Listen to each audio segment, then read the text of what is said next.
Creo que una de las cosas más raras que me pasó es que bueno, yo provengo también de la militancia de la sociedad civil y uno vio en algunos aspectos cómo la sociedad, con discusión o no, fue ampliamente aceptando ciertos temas y se demostró solidaridad, por lo menos en el círculo más cercano que uno tiene y una cantidad de aspectos así. A mí lo que me pasa con este tema particularmente es que sin ser la comunidad afro y algunas personas cercanas, siento que como que el tema todavía no existe. Claro, y que no hay repercusión sobre la temática.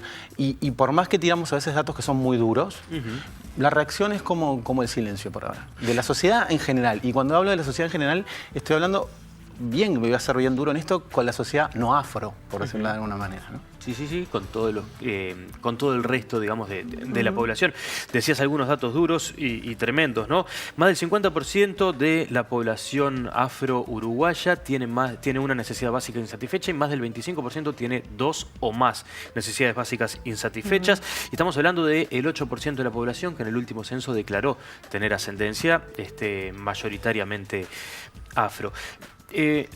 Supongo, por esto que me decías recién, de que para el resto de la sociedad no existe el tema, que debe ser muy difícil también lograr explicar y convencer de la utilidad de ciertas políticas, de las llamadas de discriminación positiva, de dar prioridad a quienes arrancan más rezagados y demás. ¿Cómo se da esa batalla? ¿Cómo le explicás a alguien, mirá, este tipo de población o este porcentaje de población suele arrancar 3 casilleros atrás tuyo y es obligación de una sociedad solidaria tratar de que arranquen lo más parejo posible?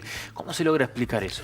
Yo creo que tendríamos que explicarlo para poder entenderlo. Hay resoluciones de Naciones Unidas ahora que son claras. El tema del decenio es una, que creo que tiene 3 puntos que son esenciales que tienen que ver con la historia, ¿no? Que tienen que ver con la historia de la población afrodescendiente y sobre todo la historia en América Latina. Primero fueron la mercancía, la cosa, lo digo así, que fue utilizada para expandir la colonización y para expandir lo que algunos clásicos llaman lo que fue el capitalismo tardío o el inicio del capitalismo en realidad luego de la colonia, ¿no? Era la base de producción, por lo menos de los países más grandes, estaba basada en la esclavitud y tenías Estados Unidos por un lado y en el caso de Brasil, ¿no? Donde era parte de su economía. Y ahí lo primero que nada es una cosa, y cuando uno lo traslada a Uruguay, este ejemplo para mí es muy duro, y es muy difícil pensarlo hoy en este siglo y desde una perspectiva de derechos humanos más todavía, ¿no? Cuando se abole la esclavitud, quienes fueron reparados no fueron las personas que sufrieron la esclavitud. No, fueron los dueños. Fueron los dueños, ¿no? Entonces ahí habla como un Estado que nació en ese mismo casi en momentos de construcción, que es el Uruguay, repara desde ese lado, repara a los dueños y no a los esclavos, no a los libertos. Y después uno va repasando... Repara lo comercial, el daño económico, no el humano. Y no el humano, ¿no? Y lo que habla ya todavía de que uno puede analizar cuál fue la razón o no de esa salida de la esclavitud. Y cuando uno va repasando los datos, ve cómo, como decías vos hoy, quizás en lo que, a ver, si hay algo, un legado, hay solo 2 legados que son patrimonio cultural de la humanidad inmaterial en el Uruguay. Uno es la murga y otro es el candombe.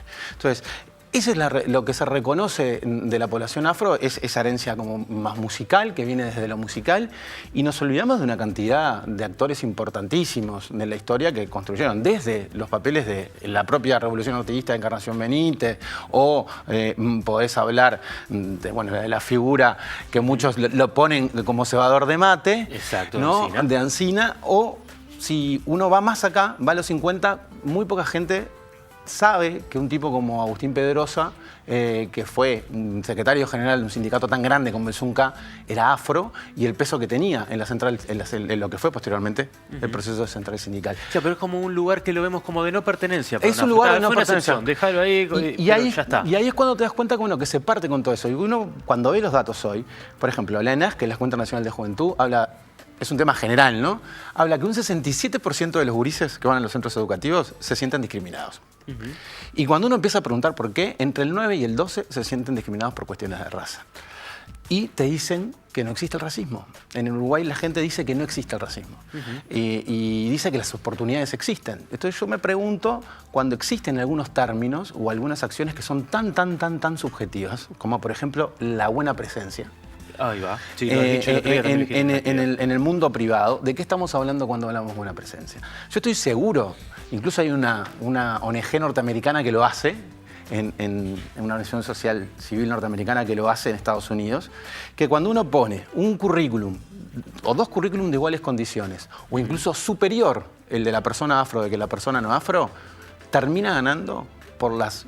El blanquito de turno. Sí, sí, y eso tiene que ver con... La buena presencia es eso. La buena presencia tiene que ver con un concepto hasta de belleza, ¿no? Que andamos, si nos ponemos a discutir la belleza desde el punto de vista estético o ético, lo que sea, estaríamos horas, que en realidad impera en la vida cotidiana. Yo hablando con unos gurisitos de Tacuarembó, que tendrán entre 12 y 16 años, 3 hermanos que están sacando una comparsa, y hablaba con ellos y te contaban eso, ¿no? De que están acostumbrados a no ser lo lindo, a no ser...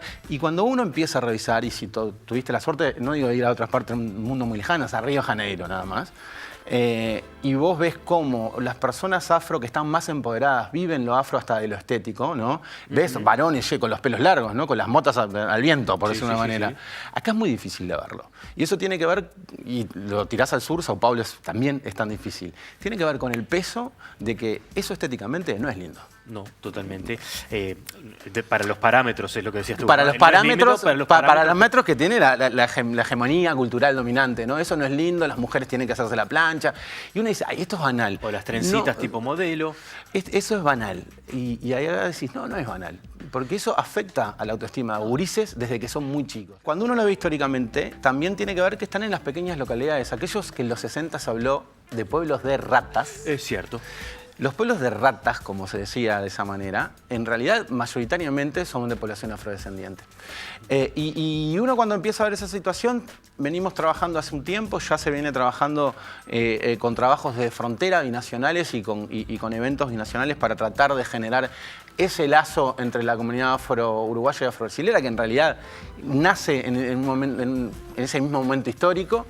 Y ahí nosotros lo que hemos hecho, bueno, son apoyar ciertas actividades. Y si vemos una demanda concreta, alguna tiene que ver con su expresión cultural, ¿no? Como decís vos, porque hasta incluso eso, ¿no? Porque teniendo en cuenta el norte de Brasil, la influencia de los medios de comunicación en lo cultural es enorme.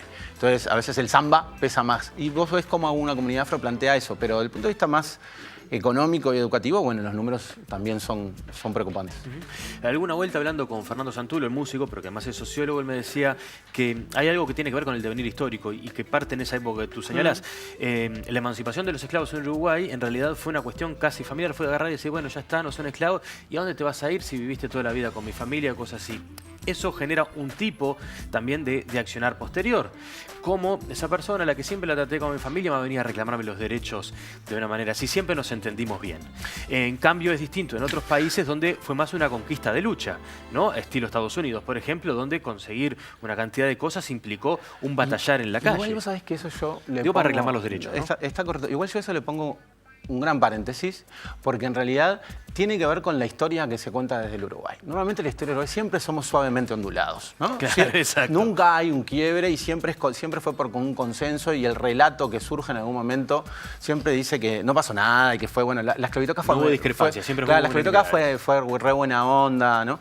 Y bueno, vos tenés los casos cuando empezás a buscar en los archivos históricos, tenés otros tipos de casos. Bueno, hasta algunos se transformaron de libros a espectáculos de carnaval, como el caso de las 2 esclavas que asesina a Celedonia, que era una de las amas más violentas en los relatos. Cuando ves que, si bien no hubo un trabajo, el trabajo era más trabajo, entre comillas, que podríamos llamar doméstico y no de producción, ¿no?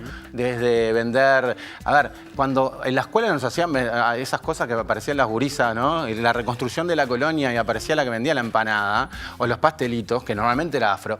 Esa mujer no vendía los pastelitos para sobrevivir. Vendía los pastelitos como esclava de una familia para darle plata a la familia. Claro. Entonces, el hablar de ese relato de construcción de nacionalidad, cuando uno no se da cuenta que hubo otras naciones, que además son variadas y no son las mismas, que tienen que ver con todas las distintas nacionalidades que vienen del continente afro, y esconder esa realidad es lo que nos hace suavemente ondulado.